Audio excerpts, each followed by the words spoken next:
नोटाबंदीच्या निर्णयावरून राज्य मंत्रिमंडळाच्या बैठकीत शिवसेना आणि भाजपच्या मंत्र्यांमध्ये जोरदार खडाजंगी रंगली आहे।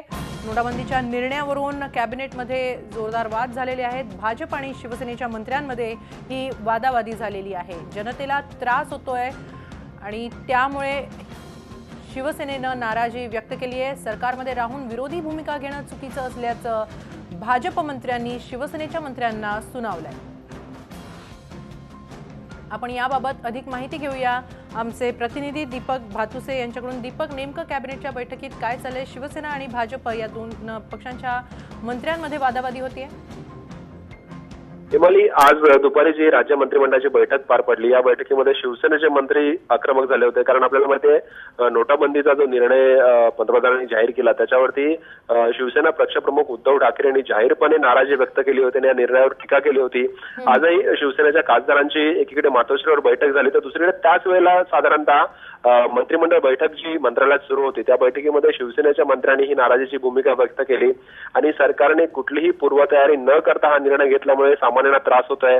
त्याचबरोबर घटक पक्षांना विश्वासात न घेता केंद्र सरकारने हा निर्णय घेतला, अशा पद्धतीची ही नाराजी शिवसेनेच्या मंत्र्यांनी जेव्हा बैठकीत व्यक्त केली त्यावेळेला भाजपच्या मंत्र्यांनी हस्तक्षेप करत शिवसेनेच्या मंत्र्यांना विचारलं की तुम्ही सरकारमध्ये असून अशा पद्धतीने विरोधी भूमिका मांडणं चुकीचं आहे, परंतु त्याच्यावरही शिवसेनेच्या मंत्र्यांनी भाजपच्या मंत्र्यांना सुधारण्याची माहिती आपल्याकडे सूत्रांकडून मिळते आणि शिवसेनेचे मंत्री आक्रमक होते आणि त्यांनी सांगितलं की घटक पक्षांना विश्वासात न घेता निर्णय घेताना तुम्ही आम्हाला विश्वासात घेतलं नाही हा निर्णय घेताना। दुसरीकडे सामान्यांना जो त्रास होता त्या त्रासासंदर्भात पक्षाची जी भूमिका आहे ती विरोधाची भूमिका आहे, ती भूमिका आम्ही मंत्रिमंडळ बैठकीत मांडणार, अशा पद्धतीने शिवसेनेच्या मंत्र्यांनी भाजपच्या मंत्र्यांना प्रत्युत्तर दिलंय। त्यामुळे नोटाबंदीच्या निर्णयावर केंद्र स्तरावर ज्या पद्धतीने विरोधी पक्ष नाराजी व्यक्त करतात तशी आता सत्तेत असलेली शिवसेना थेट मंत्रिमंडळ बैठकीत शिवसेनेचे मंत्री या संदर्भात नाराजी व्यक्त करताना दिसत आहेत। हिमाली, दीपक, दरम्यान मुख्यमंत्र्यांनी केंद्रीय अर्थमंत्र्यांशी फोनवरून चर्चा केल्याचंही समजतं आहे। जी सध्या जिल्हा बँकांसंदर्भात अडचण झालेली आहे त्याबाबत आपण काय अधिक माहिती द्या? हिमाली, आरबीआयने जे सर्क्युलर काढलेलं आहे की जिल्हा बँकांमध्ये जे खातेदार आहेत जिल्हा बँकांचे त्यांना जुन्या ज्या नोटा आहेत 1000 आणि 500च्या त्या भरता येणार नाहीयेत, या निर्णयावरती सर्व स्तरावर नाराजी व्यक्त होते। प्रामुख्याने ग्रामीण भागात या निर्णयावर प्रचंड नाराजी आहे। आज मुख्यमंत्र्यांकडे अनेकांनी या संदर्भात आपली भूमिका मांडली। विरोधी पक्षनेते राधाकृष्ण विखे पाटील असतील किंवा विरोधी पक्षनेते धनंजय मुंडे असतील, यांनी या निर्णयाचा सरकारने फेरविचार करावा अशी मागणी केली।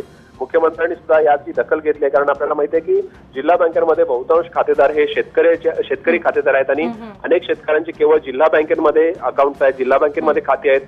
त्यामुळे अशा शेतकऱ्यांना नोटा बदलण्यासंदर्भात किंवा आपल्याकडे जुना नोटा बँकेत जमा करण्यासंदर्भात दुसरा पर्याय नाही जिल्हा बँकांशिवाय, आणि तीच जी अडचण आहे शेतकऱ्यांची ती मुख्यमंत्र्यांच्या लक्षात आणून दिल्यामुळे मुख्यमंत्र्यांनी सुद्धा या संदर्भात केंद्रीय मंत्री जे केंद्रीय अर्थमंत्री आहेत अरुण जेटली त्यांच्याशी दूरध्वनीवरून चर्चा केली आणि शेतकऱ्यांची अडचण त्यांच्या कानावर घेतली। महाराष्ट्रात मोठ्या प्रमाणावर खातेदार शेतकरी आहेत, त्यामुळे शेतकऱ्यांचे दैनंदिन व्यवहार जिल्हा बँकेमार्फत होतात, त्यामुळे त्यांना सगळ्यात मोठी अडचण होणार आहे। त्यामुळे केंद्र सरकारने सुद्धा यातून मार्ग काढावा आणि शेतकऱ्यांना आणि ग्रामीण भागातील जिल्हा बँकेचे खातेदार आहेत त्यांना दिलासा द्यावा अशी साधारणतः मागणी मुख्यमंत्र्यांनी केंद्रीय अर्थमंत्र्यांकडे केल्याची माहिती आपल्याला मिळते।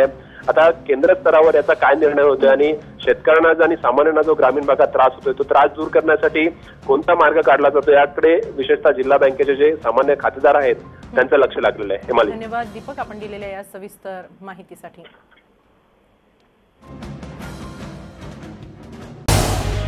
झी 24 तास रहा एक पाऊल पुढे।